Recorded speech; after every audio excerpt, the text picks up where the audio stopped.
पत्ता कड़वा है, नीम का पत्ता कड़वा है। We saw BJP protests where they were hurling abuses at Rahul Gandhi. So is that okay for a ruling party to do? See, so to a certain extent, when you go berserk and you say words to our Honorable Prime Minister, certainly there will be some immediate instant reaction from some of our committed caricatures. No, but it was a but they protest never led by said, minister. but to my knowledge, they have never said anything so offensive what they have been saying. No, but this was a protest led by ministers and the party president right on the streets of Goa. There were children at the protest. So is that justified that because abuses were heard at the Prime Minister that the ruling also will do that to the opposition?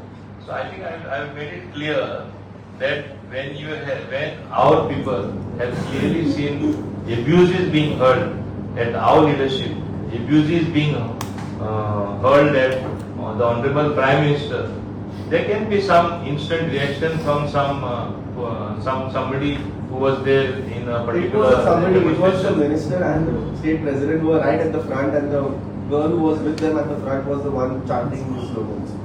I think that may be an aberration. I have not seen it myself.